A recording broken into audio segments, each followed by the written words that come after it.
semuanya, juga yang ada di ikut streaming. Shalom. Apa kabar?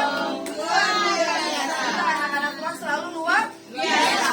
Anak-anak kita Allah yang luar biasa. Mari kita semua jemaat Tuhan, kita bangkit berdiri. Kita bersyukur kepada Tuhan kita yang dahsyat. Segala puji syukur hanya bagi-Mu Tuhan.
Mari kita bersatu dalam doa.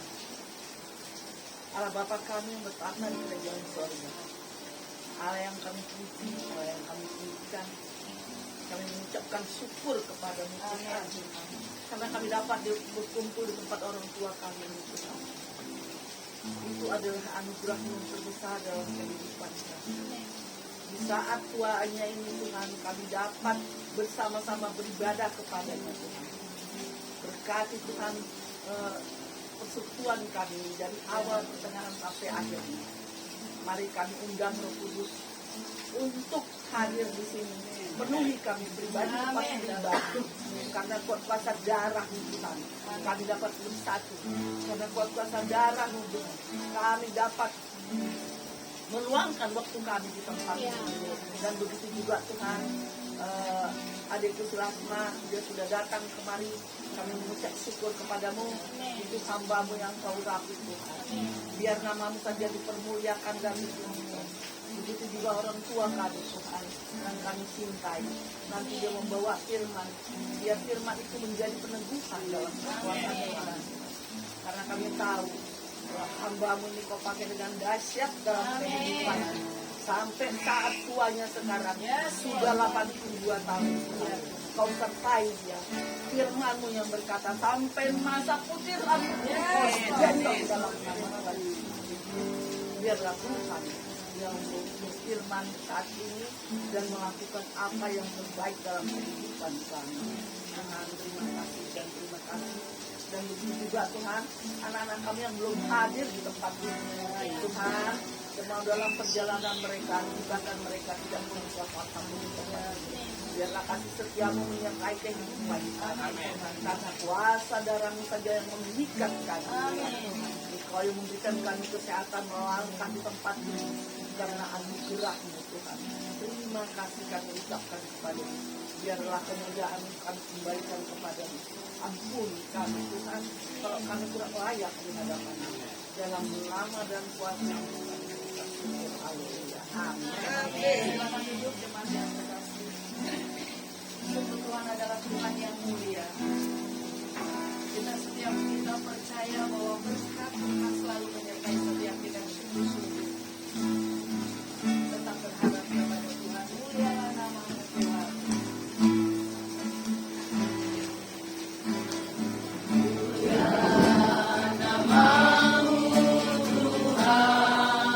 Berkat-Mu atasku tercurah.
Sejauh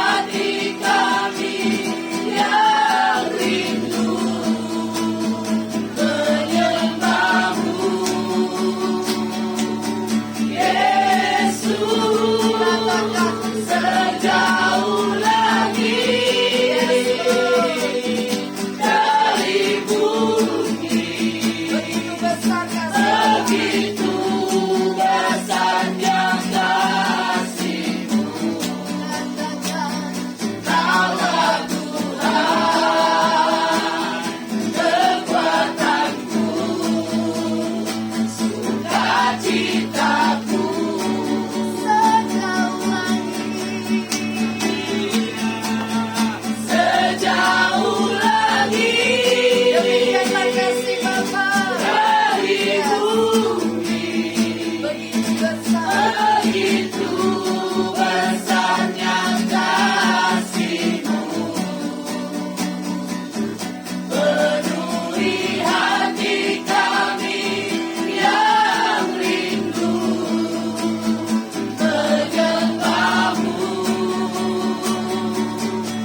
kami keluarga besar di tempat ini Tuhan.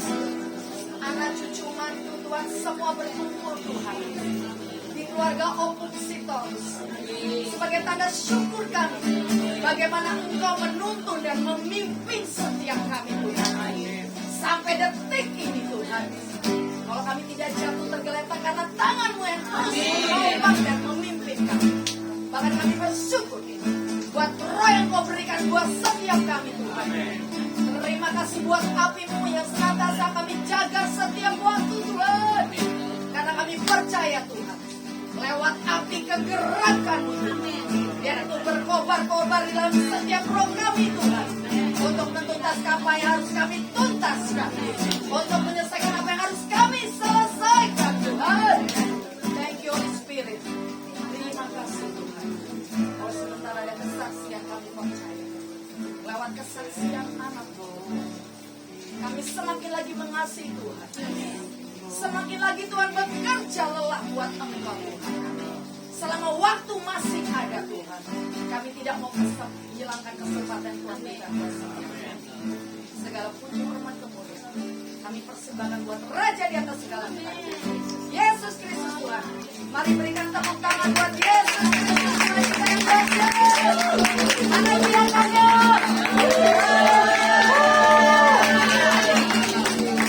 Sudah tempat kami persilakan juga yang streaming. Sebelumnya saya mau kenalkan dulu. Ini adik saya yang paling cantik. Nggak cantik, semuanya cantik.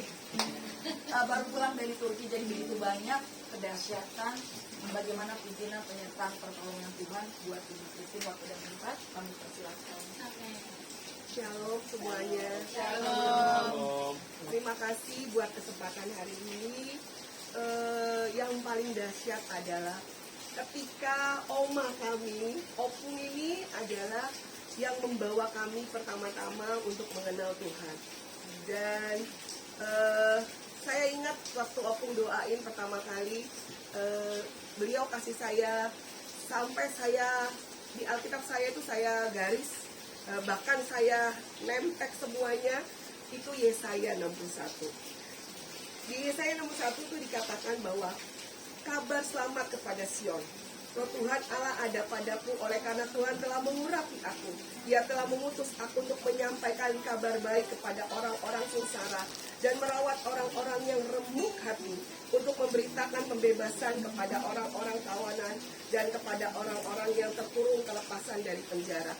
Mungkin ayat ini kita bisa baca seterusnya.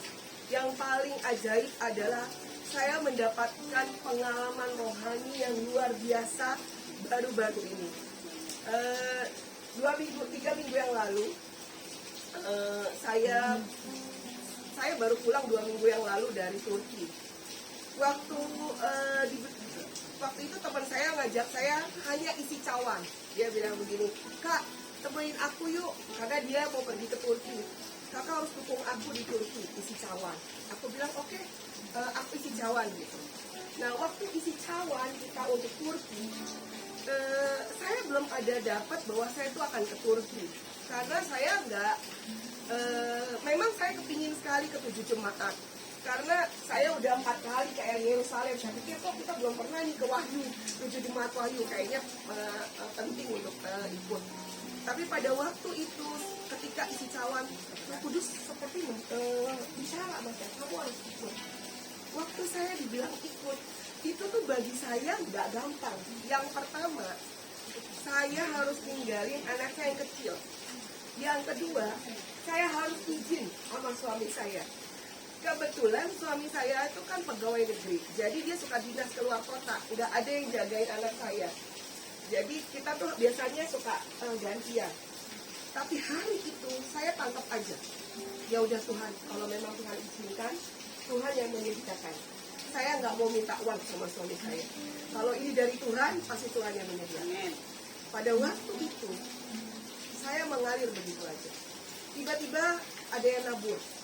Saya bayar. Baru bayar $500. Uang biayanya $1.500, masih ada 1.000. Aduh, gimana ya Tuhan? Tapi Tuhan bilang, aku yang menyediakan.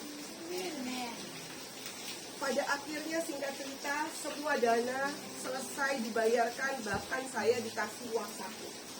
Bahkan seluruh kebutuhan saya berangkat itu dari koper, jaket, tas ransel, tas cabin, seluruhnya disediakan.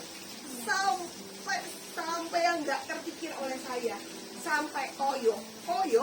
Ternyata kalau kita pergi tour itu, koyo itu penting karena capek. Kan 7 Jumat jalan kaki. Nah, jadi pulang udah capek, udah nggak usah tukang pijit, tinggal dikoyoin aja. Nah itu sampai disediain sama Tuhan. Yang ajaib adalah perjalanan kali ini adalah perjalanan peperangan. Bukan kita jalan-jalan ke sana, bukan mau jalan-jalan, tapi kita mau berdoa buat Turki. Karena firman Tuhan bilang di Wahyu, ketika sungai Efrat mulai kering, itu adalah tandanya akan terjadi pembinasa kecil. Dan ternyata sungai Efrat itu sudah kering.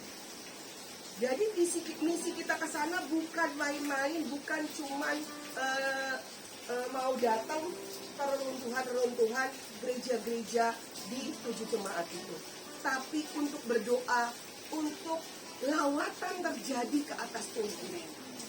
Jiwa-jiwa seperti yang firman Tuhan katakan, kamu akan memberitakan pembebasan kepada orang-orang tawanan.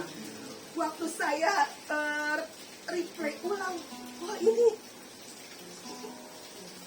ayat yang waktu itu Opung kasih ke saya, dan itu nggak main-main. Mungkin itu waktu itu saya, waktu dikasih Opung saya belum menikah. Saya sudah menikah 23 tahun pernikahan. Berarti masih sudah sekitar 26, 27 tahun yang lalu mungkin. Jadi tetap berlaku penggenapan akan firman Tuhan.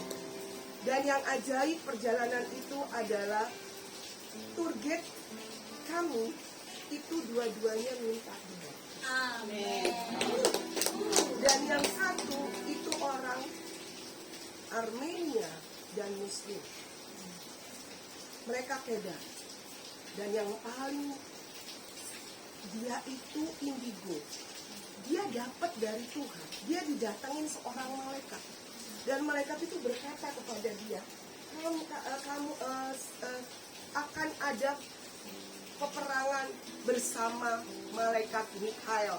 Saya nggak tahu tuh dia ngerti apa enggak, tapi dia menangkap itu. Dan tiba-tiba dia membawa tim kami yang pergi ke Ararat.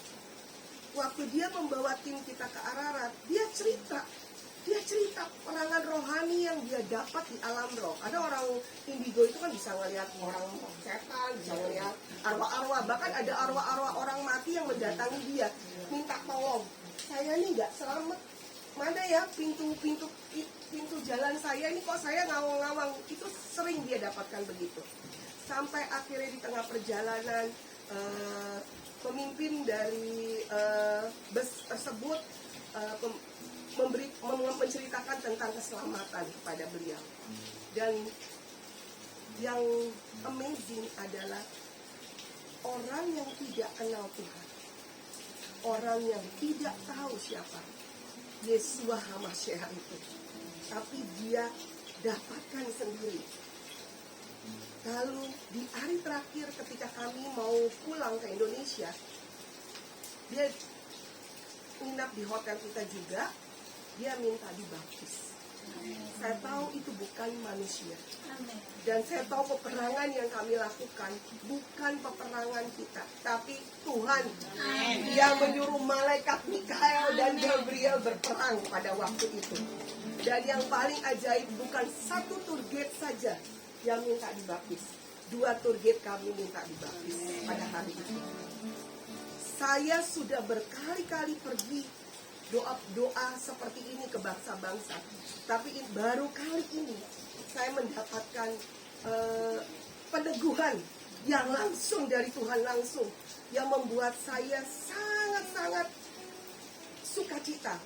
Karena kalau kita pergi ke 7 jemaat, kita hanya lihat reruntuhan aja, bangunan-bangunan yang, dan bahkan ada beberapa itu di tengah-tengah kota yang sudah terbengkalai demikian, nggak ada yang perhatiin. Karena mereka semua berkedar. tidak mengerti. Tapi waktu kita jalani, kita sampai terkagum-kagum bagaimana Paulus jalan begitu jauh mendatangi Efesus, Smyrna, Pergamus, Tiatira, Philadelphia, Laodikia. Kita harus bersyukur bahwa kita tidak seperti dia, masih diberikan kesempatan melayani dengan cara anugerah. Jadi hari ini saya mengajak anak rohaninya Opung. Kalau saya udah cucu rohani, saya sangat bersyukur punya Oma. Dan beliau yang mendoakan adik kami sampai adik kami kembali kepada Tuhan. 21 tahun terikat narkoba, tapi beliau yang selalu bilang sama Mami, ayo Ros, kamu jangan berhenti. Walaupun orang lain menghina, banyak orang menghina, banyak orang mencemooh keluarga kami pada waktu itu, tapi Tuhan ajaib. Karena oma kami ini yang selalu mendukung Mami yang bilang, enggak, dia anak perjanjian, kau harus percaya, tempatnya di surga, tempatnya di surga. Dan dia pulang benar-benar pergi ke surga. Karena pada waktu dia pulang, kami sudah dikasih tahu, besok adikmu pulang, kalian keluar dari rumah sakit ini, tungguin, doain ya. Bahkan dia sendiri sudah tahu kalau dia sudah pulang. Waktu dia mau pulang, dia bilang sama anakku, Yohana, maafin tulangnya nak, tulang sudah mau pulang. Dan pada waktu itu semua perjalanannya begitu luar biasa. Hari ini saya bersyukur, saya berterima kasih kepada oma saya. Saya juga berterima kasih kepada anak-anak rohani oma saya, Tante Lasma, Kak Ita, semua Tante Yanti, Tante Adik, semua mereka yang menolong keluarga kami untuk mendekat kepada Tuhan dan memperkenalkan bagaimana Tuhan itu ajaib. Hari ini kami menuai semuanya. Dan keberangkatan ke Turki ini membuat saya semakin mencintai Tuhan dan meneguhkan bahwa Tuhan yang kita sembah adalah Allah hidup. Tidak ada Allah di bawah kolong langit ini maupun di atas langit yang seperti dia. Hanya dia satu-satunya yang memberikan nyawanya untuk menebus kita dan membuat kita semakin melekat kepada Tuhan. Mari kita jangan seperti jemaat-jemaat seperti Efesus yang kehilangan cinta mula-mula. Mari kita datang kepada Tuhan yang memiliki cinta, mengobarkan cinta mula-mula kita kepada Tuhan. Jemaat yang suam-suam kuku, kita tidak menjadi seperti jemaat Smyrna. Kami belajar banyak di sana. Dan kami dapat, saya bersyukur ya, banyak mungkin orang pergi perjalanan rohani tidak mendapatkan seperti kami. Karena perjalanan rohani kali ini adalah perjalanan rohani yang benar-benar supranatural. Bahkan terakhir di jemaat Efesus, Tuhan meneguhkan kami dengan memberikan kami buah delima. Tiba-tiba kita keluar dari area reruntuhan itu, ada pohon delima yang isinya tuh yang dari atas sampai ke bawah itu buahnya banyak sekali. Saya ingat waktu sebelum saya berangkat, Tuhan ingatin saya, karena kami disuruh pakai jubah. Saya nggak punya jubah. Lalu saya bilang sama yang jahit, saya dapat waktu saya dijahitin jubah harus ada delimanya. Dan ternyata kita dapat buah delima asli yang bisa kita petik. Dan buah delima itu boleh kita petik. Itu sebagai lambang bahwa kelimpahan akan datang. Artinya kita harus mempersiapkan diri kita untuk sebagai saluran berkat, membawa jiwa-jiwa. Bahkan kita bukan hanya membawa jiwa-jiwa, kita akan menjadi Yusuf-Yusuf di akhir zaman. Jadi Tuhan ingatkan, hati-hati, waktu Tuhan sudah sangat singkat. Lihat, kalau Tuhan suruh kasih-kasih, saya belajar demikian. Kalau Tuhan bilang kosongkan, saya kosongkan. Saya belajar dengan itu. Dan saya percaya, waktu saya taat seperti itu, Tuhan isi, Tuhan isi. Saya memang bukan orang kaya, bukan orang yang berkelimpahan harta. Tapi setiap kali saya butuh, Tuhan menyediakan. Setiap kali saya perlu, Tuhan menyediakan. Termasuk pergi ke Turki, Tuhan menyediakan. Tuhan memberi kelimpahan. Bahkan suatu kali waktu sebelum berangkat saya mimpi. Nanti sampai di Turki itu saya mendoakan orang. Saya lagi gini, gimana caranya ngedoain orang ya? Udah satu, saya nggak bisa bahasa Inggris. Kedua, orang Turki itu ternyata biar bule-bule kayak londo-londo gitu ya, nggak bisa bahasa Inggris juga. Mereka tuh ngerti bahasa Turki. Nah, kami itu pergi ke gereja-gereja. Pada waktu itu ada satu gereja yang pada waktu itu Tuhan kasih kesempatan saya mendoakan orang. Puji Tuhan ya, teman saya yang tadinya mengajak saya ini, dia yang mentranslate. Dan pada waktu itu doa orang itu dijawab melalui doa kita. Artinya kita adalah Indonesia akan memberkati bangsa. Jadi mulai hari ini mari kita sama-sama bergandengan tangan. Mungkin yang lalu sudah berlalu, yang baru sudah datang. Artinya kita tetap menjadi saudara di dalam Tuhan. Dimanapun kita bekerja, di tempat manapun, di gereja manapun, udah di wilayah manapun, mari kita saling bergandengan tangan. Bangsa ini akan memberkati bangsa-bangsa. Dan bangsa ini akan menjadi lumbung pangan bagi dunia. Karena hanya Indonesia yang memiliki tanah yang luas. Dan seluruh dunia sekarang banyak krisis pangan. Sebab itu kalau ada lahan sedikit, tanemin apa aja. Mau tanemin aja. Bahkan saya pun udah ikut-ikutan. Mulai nanam kecil-kecilan. Walaupun cuman sedikit. Tapi saya lagi berdoa minta sama Tuhan. Tuhan, saya mau menjadi besar.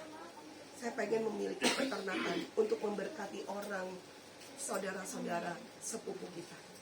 Banyak orang di luar sana yang tidak makan. Kita masih bersyukur loh bisa makan soto. Bisa makan soto, ada bubur Manado lagi. Ada kacang lagi. Ada kolak, ada taupong lagi dari Semarang. Coba, itu kalau bukan Tuhan. Dari Jawa Timur. Kue dari Turki. Walaupun tidak sedikit ya. Jadi terima kasih buat kesempatan hari ini. Terima kasih buat teman-teman yang ada di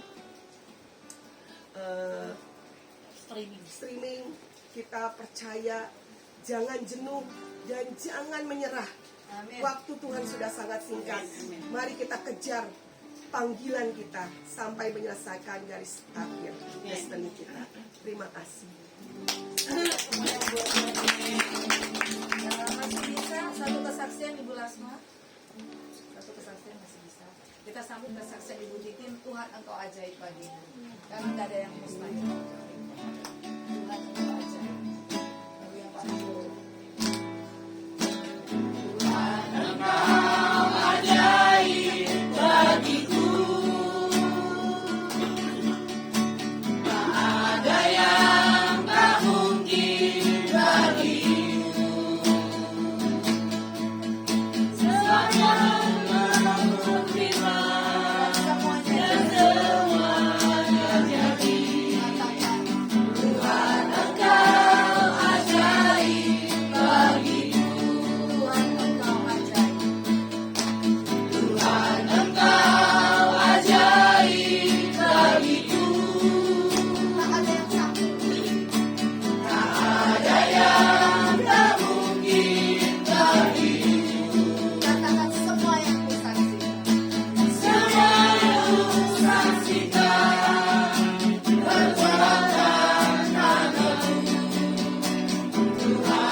Karena dalam hidup orang percaya setiap hari, amin. Saya exciting kalau bilang mujizat.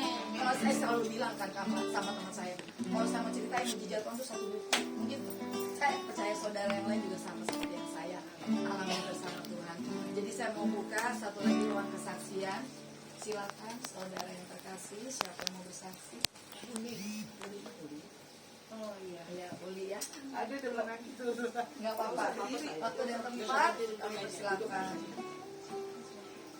Terima kasih. Aku buka dulu masker ya. Ya. Terima kasih Tuhan memberikan kesempatan untuk aku di ruang kesaksian. Saya namanya Yuliantina Uli Rohana. Saya teman SMP-nya Lasma. Dulu SMA-nya Lasma. Tanggal 8 Juli saya divonis gagal ginjal. Itu jam 1 pagi. Dokter mengatakan kamu harus ke kamar ICU atau ICU karena kamu gagal ginjal. Ginjal kamu udah 4%. Nah saat itu saya bilang saya tidak mau ke kamar ICU. Saya sehat. Dokter itu kamu ngerti nggak sih? Akhirnya itu dokter UGD jam 5 pagi. Dokter yang biasa saya kontrol, dokter Rizky, datang menjelaskan ke saya tentang gagal ginjal. Di situ saya nangis, semalaman saya nangis sama Tuhan. Saya bilang, Tuhan kenapa saya kok gagal ginjal? Saya kan anakmu, saya selalu berkata begitu. Tapi saya mesti kuatkan dengan satu firman. Adik saya Mika selalu bilang, kakak ingatkan, selalu kakak doa apa ya? Saya selalu berdoa Mazmur 91. Tuhan katakan dalam naungan aman dalam naungan Tuhan. Itu aku bilang, oh iya, saya ingat, tapi saya nangis air mata. Saat itu kami sudah berkumpul semua. Abangku yang pertama semuanya udah pada ngumpul. Dia bilang, Dek, kalau kamu mau pergi duluan dengan pergi duluan, abang rela, katanya. Kamu mau dikubur di mana? Saya nangis saat itu. Sebelah Tuhan, kalau Tuhan panggil saya sudah siap. Saya bilang katakan, saat itu saya bilang, Tuhan, aku percaya. Aku akan Tuhan jemput.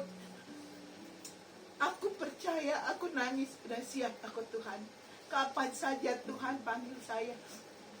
Saya berkatakan seperti itu. Abang saya bilang, sekali lagi kamu mau dikubur di mana, Dek? Saya bilang, karena saya punya abang yang nomor 3 sudah meninggal. Saya bilang, sudah saya kubur dengan satu lagi dan abangku, Abang Anto. Di situ hatiku bilang, Tuhan, sudah, aku udah pasrah. Aku ngelihat rasanya hidupku sudah di dalam tanduk, di ujung tanduk. Akhirnya aku bilang, ya Tuhan. Saya saat itu, saya langsung, ternyata saya bukan di kamar ICU, dibawa. Itu suatu mukjizat pertama. Amen. Saya dibawa ke kamar rawat. Amen. Disitulah saya baru tahu. Di situ tindak saya dipasang dengan DHL ini, alat ini. Ditindak saya sampai saya bilang, Tuhan sakit ditusuk. Ini emang sakit ditusuk. Tuhan sakit, saya nangis aja sama Tuhan. Tuhan kalau mau panggil saya udah pasrah. Karena saya badannya udah ditusuk semua. Karena sudah gak kuat tadi saya. Satu tangan ini biru semua. Biru, sudah gak bisa bergerak, sini juga. Tapi setiap pagi saya katakan, Tuhan, kalau Tuhan mau panggil saya sudah siap. Tapi kalau Tuhan tidak memanggil saya, berikan saya kekuatan. Saya gerakin tangan saya dalam nama Tuhan Yesus. Saya kuat, saya kuat. Saya bilang dalam nama Tuhan Yesus, saya kuat. Begitu, sampai saya diperiksa sama 10 dokter. Saya nggak tahu dokter siapa aja, saya bingung. Setiap hari itu saya diambil darah, begitu 10 dokter datang, saya bilang, iya. Saya bilang, Tuhan, saya udah pasrah, Tuhan, udah pasrah. Nah, udah gitu, saya sempat habis cuci darah. malam saya cuci darah, jam 11 kalau pulang keluar dari kamar HD jam 3.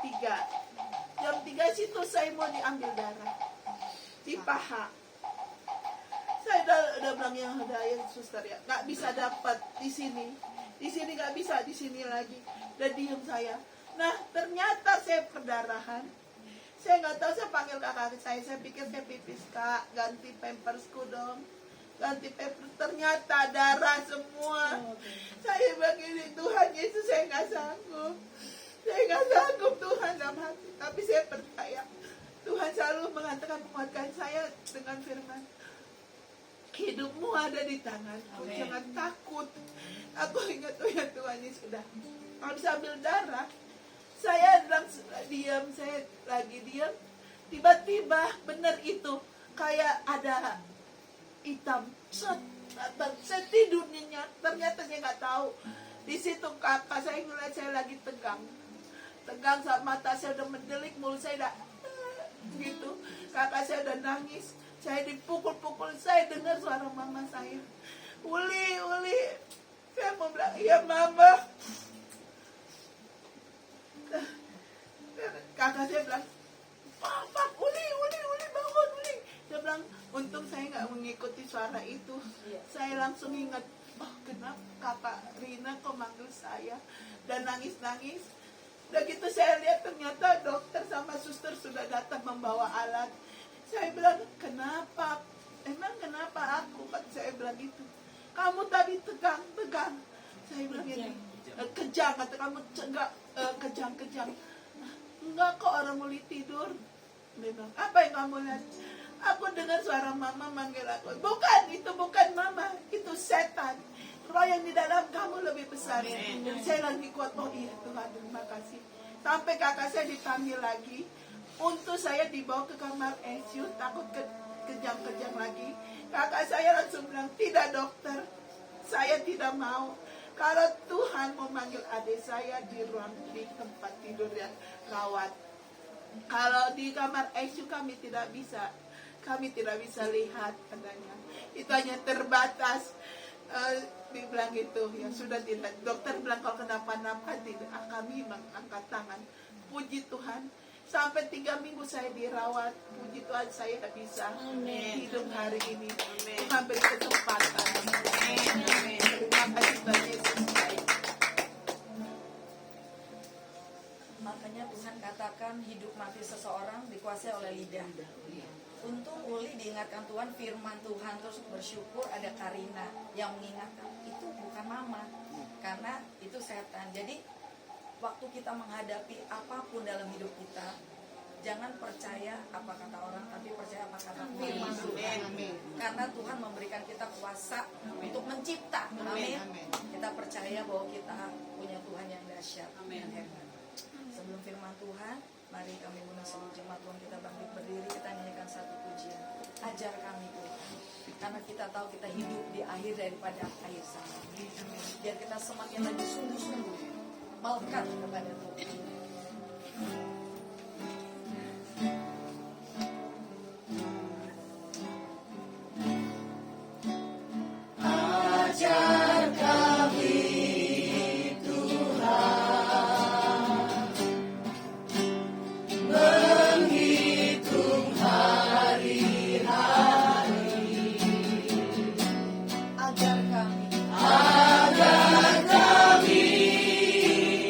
Beroleh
karyamu.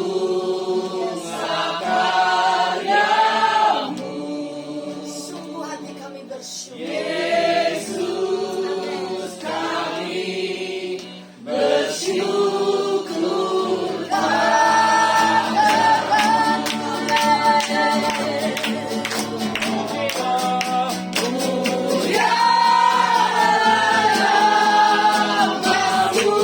Nama di atas segala nama.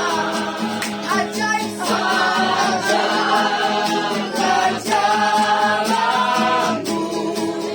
katakan bimbing kami di setiap waktu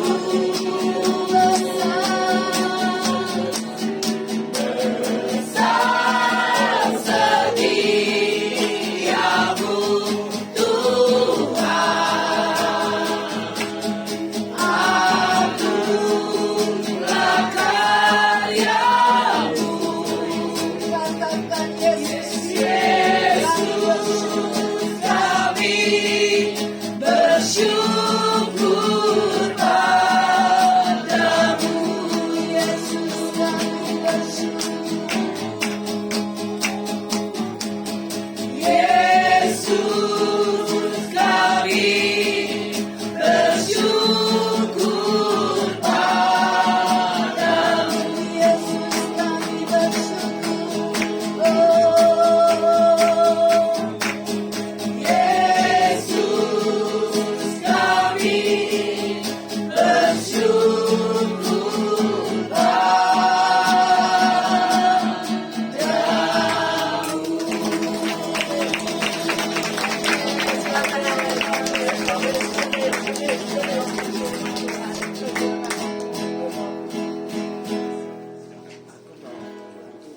Silakan.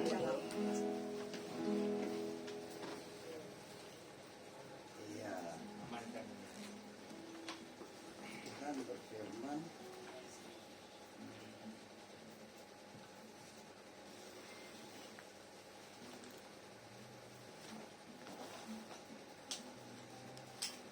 dengar iblis, kau sudah dilucuti, bahkan dipertontonkan 2000 tahun yang lewat.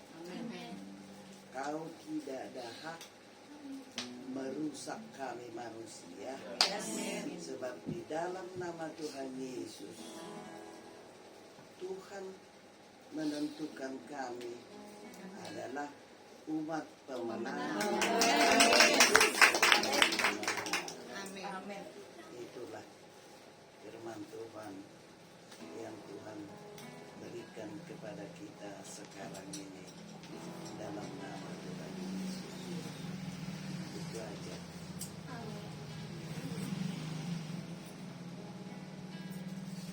Oke, selamat malam. Tadi mama rohani saya bilang apa? Iblis sudah dilucuti. Amin. Ya. Bahkan tadi dibilang apa? Kita umat lebih dari pemenang. Kita hanya bisa mempertontonkan bagaimana iblis di bawah kuasa kaki kita. Ya. Karena kita mengenal siapa Tuhan Yesus kita yang besar dan yang dahsyat. Sedikit sebelum saya bawa renungan firman, ini mama rohani saya. Kurang lebih sama, galak, tegas. Tapi mama saya ini paling egois. Dia kalau nggak suka saya, pukul dia langsung palanya, sementara saya benar. Tapi tidak apa-apa lah, senanglah orang tua. Harus katanya ya, sama-sama orang Batak. Kebetulan kemarin saya di Semarang, saya ada bercerita dengan rekan saya, Ibu Louis, pelayanan di LP Bulu Wanita. Cerita demi cerita, ternyata pembicaraan saya berapa tahun yang lalu tentang saya punya mentor di atas saya bernama Om Marika. Ternyata Ibu Louis bilang apa? Aku punya fotonya Om Marika. Tadi saya pertontonkan Om Marika di atas anak cucu rohani daripada Ibu Sitorus. Ini dia Om Marika. Ya, kita sebagai anak rohaninya nggak ada simpen tuh foto Oma. Betul nggak? Kalau bahasa Chinese-nya Mak Cho.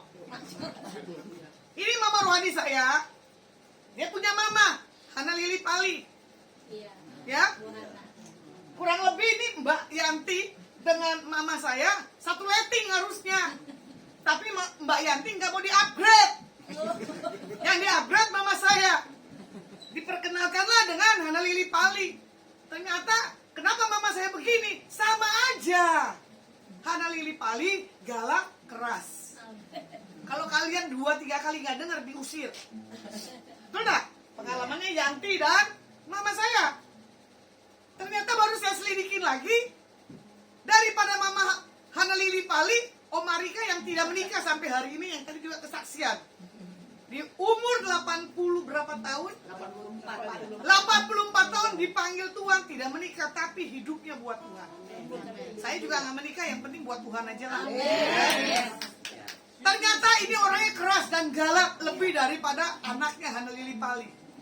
Jadi kalau Mak Caudal bilang lihat saya ada di situ, dalam posisi dia buta, tapi dia bisa tahu saya datang. Lasma, siap, pergi lagi penginjilan desa-desa. Saya bilang gini, Oma, nggak ada yang lebih dari desa-desa apa gitu? Saya bilang kan, kota ke, bangsa ke yang kerenan dikit. Tuhan bilang belum.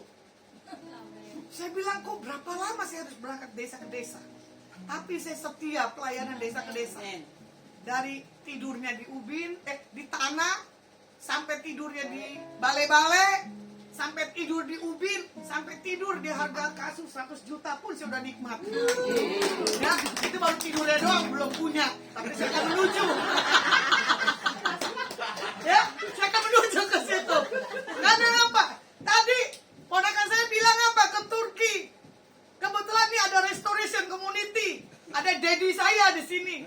Ya, dibilang apa? Ini Pak Jimel, kalau kita sudah rontok karakternya, kita sudah bisa menaklukkan apapun, kita akan dapat. Amin. Apa yang menjadi satu kerinduan bagi setiap kita. Saya melihat titik bagaimana Tuhan bawa saya dari mama satu ke Oma dan ke Maco. Ketiga generasi perempuan semua. Galak semua. Ya, perempuan perkasanya Tuhan Yesus. Dibilang Deborahnya singa Yehuda lah. Begitu istilahnya kita. Jadi kalau ada anak rohaninya yang keras kepala, mama saya udah siap. Tapi bagian saya dari dulu adalah bagian lapangan. Gak pernah mau duduk, dia di bawah kaki Tuhan. Ya, cuman bonus aja. Kalau mama saya lagi pelayanan, ada yang aneh-aneh. Terus ada suara Tuhan kesini, saya tidur di sana, saya datang. Saya buka kamar, paling mama saya ketawa. Begini doang. Ini anak gak pernah mau doa berjam-jam. Tapi di saat Tuhan menyatakan hadir, saya hadir. Cuman saya bilang begini, awas minggir, saya doain. Selesai pelepasan. Akhirnya saya bilang, doa lagi sana, saya mau keluar, mau tidur. Karena apa? Mama saya kok udah masuk surga, lupa diri. Ya, saya bisa bertahan 1 jam aja udah anugerah. Bukan seperti anak-anak yang lain. Ya kan? Nah, panggilan pilihan Tuhan dalam setiap kita tuh berbeda. Amin. Panggilan saya adalah seorang penginjil. Panggilan mama saya seorang pendoa. Makanya lewat terus tuh usianya. Amin. Lalas terus. Nggak tahu nih idenya dari siapa. Saya ada dari kota Jawa Timur, Jawa Tengah. 3 tahun yang lalu dia minta kumpulkan anak rohaninya kepingin. Kebetulan si Pauline telepon aku, Kak, aku rindu ya. Kumpulkan anak rohani opung dengan kondisi ini kita bikin surprise opung. Udah, saya bersambut. Jadi amanatnya mama, saya nggak ada utang. Saya udah laksanakan ya mak, 3 tahun yang lalu. Demi mengumpulkan anak bangsa-bangsanya, mama saya ini sulit banget. Karena terpecah-pecah. Berapa bulan? Kalau anak rohaninya taat, jadilah seperti saya, walaupun nakal. Sama daddy saya sama mami saya juga kalau lihat saya begini selalu. Dia kan geleng-geleng, masih bisa bercanda. Hari itu mama saya dalam keadaan darurat 3 tahun yang lalu. 3 tahun yang lalu. Anaknya udah menangis. Saya masih di luar kota. Anaknya telepon, Kak, gimana posisi mama? Aman, masih hidup. Lu enak lu ngomong, lu hadir dong. Ya toh? Saya cuma bilang begini, Roh Kudus, kau hadir di sini. Ya toh? Roh Kudus, ku mengasihimu. Aku mengasihimu Tuhan, selamatkanlah nyawa mamaku. Masuk ruang ICU cuman saya tertawa. Tapi mama saya sama kayak Uma Rika. kau datang Las. Bukannya Diana Nasution atau apa? Kau datang dan pergi sesuka hatimu. Bukan lagu dunia. Terakhir 1 bulan yang lalu, ya, di ruang gawat lagi mama ditaruh. Saya turun lagi ke Jakarta. Ruangan kamarnya gelap lagi, gak boleh masuk. Mesti antigen kan? Bukan. Pasar Minggu tuh rumah sakit antik dan aneh. Tiba-tiba mama ini tahu aja saya nongol. Kau datang lagi. Iya. Posisi gelap selalu bilang kau datang lagi. Di rumah sakit Cipto juga sama. Jam 11 malam kau datang lagi. Baru kali ini kau bilang datang lagi. Berarti apa? Orang yang suka akan hadirat Tuhan, orang yang datang pasti bisa dirasakan. Ya, saya bawa atmosfer yang bagus, bukan atmosfer yang enggak bagus. Cuman dia bilang begini, sini kau, saya doakan. Ya udah, kalau mau doain ya doain aja. Ya kan bahasa saya begitu. Tapi yang nangis mama saya, bukannya saya. Yang punya amanat kan dia, bukannya saya melakukan. Ya kan? Karena amanatnya orang tua, Tuhan bawa Lasma melayani lagi. Walaupun tangan saya sengklek dari bulan 7 sampai hari ini. Puji Tuhan, ya, masih bisa mobilitas. Semalam dari Semarang, tadi pagi tiba, langsung saya ngelayap, langsung ke acara ini. Kalau mau dibilang, ini kekuatan Tuhan. Nah, khotbahnya tentang sembuh. Itu yang tadi kesaksian teman saya SMA. Dia tahu kelakuan saya seperti apa. Ya, mau SMA, mau udah bertobat, podo wae. Pokoknya bercanda, ngeledekin orang sampai nangis, saya puas. Setelah itu kita berdamai. Ya enggak? Kenapa? Nanti takut diambil Tuhan, kita nggak berdamai, repot. Ya, di situ pun juga sama. Saya melakukan penginjilan, rekan ini juga sama. Ternyata rekan saya ini nggak tahu nomor saya, dia colek messenger. Saya pikir sepele gitu kan, Las, gini-gini. Pas dia bilang, Las, saya sakit cuci darah. Oh Tuhan, dia cuci darah, saya cuci air aja deh. Gitu kan. Cuman saya bilang begini, yuk, Tuhan masih kasih kamu umur panjang. Dia menangis. Tapi saya banyakan bohong. Saya bilang, kalau ke Jakarta saya ke rumah kamu ya, kelupaan terus. Makanya benar tuh lagunya apa? Kau datang dan pergi sesuka. Kadang orang marah. Mau ketemu tadi dua orang, saya bilang jangan. Nanti lain waktu kalau saya ada di Jakarta. Ya, karena kan mepet sekali. Nah, entah kenapa tadi saya turun dari mobil taksi, tangan saya nggak bisa bergerak. Saya bilang, ya nanti lu keluar ya, saya ada di taksi. Saya bel nggak diangkat, kebetulan ada Karina. Saya bilang, Karina bawain gitar saya dulu. Ya kan? Karena saya bawa koper, saya prepare persiapan streaming. Waktu diundang untuk kumpul di sini, saya bilang, tak, itu ada Sabtu loh. Sabtu saya streaming. Tapi saya percaya, dimanapun, kondisi keadaan apapun, Tuhan dipermuliakan. Ya.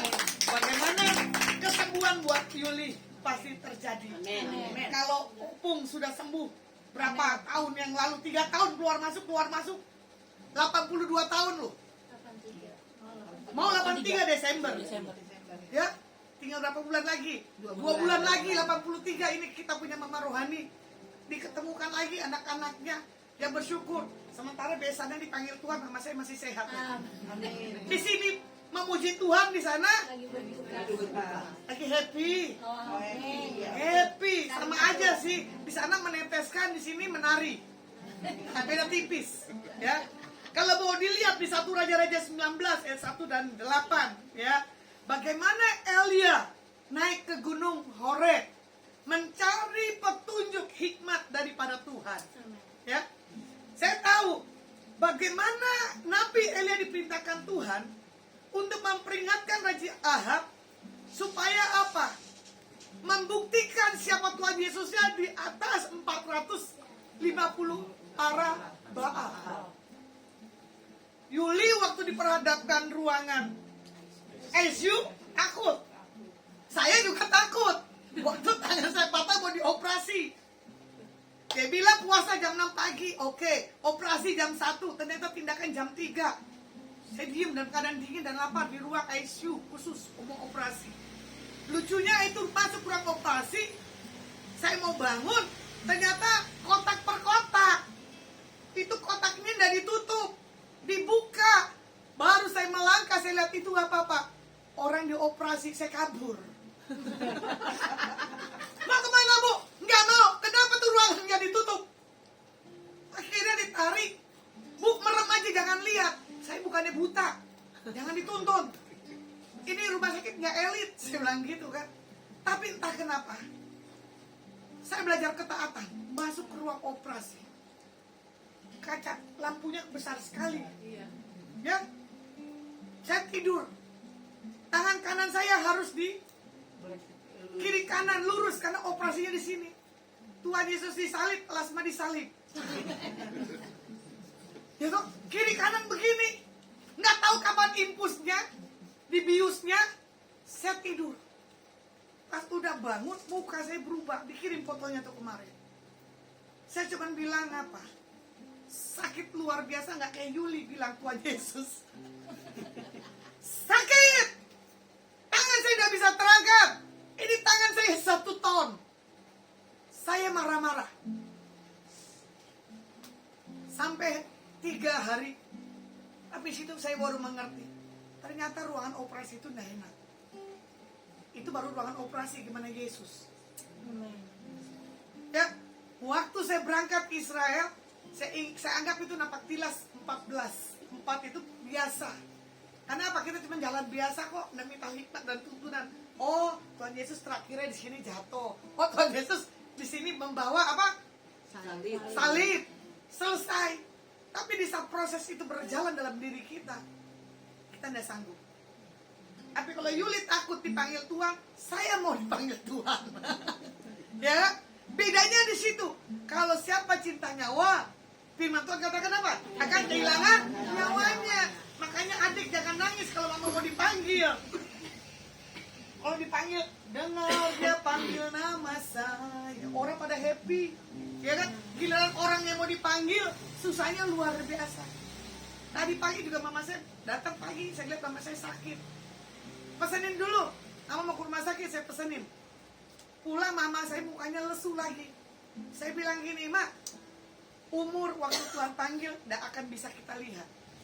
Kalau kita mau dipanggil, ya udah siap aja kapanpun juga. Ya kan? Selalu Tuhan menjawab doa. Ya kan? Tuhan selalu beri yang terbaik. Walaupun telat. Seolah-olah. Nah, tapi apa? Nyata. Bagaimana kita melihat Elia di Gunung Horeb untuk menaklukkan segala sesuatunya. Karena apa? Elia tahu Tuhan pasti membuat satu hal kemenangan. Iblis harus dipertontonkan, ya. Iblis bisanya apa? Menghakimi, menyampaikan tuduhan-tuduhan, mengintimidasi. Kalau tadi ponakan saya dibilang apa? 2 orang terima Tuhan Yesus, 2 orang ini dibaptis. Siapa sangka, siapa tahu perjalanannya ketemu dengan orang yang Tuhan sudah tetapkan. Nah itu dia, makanya saya bilang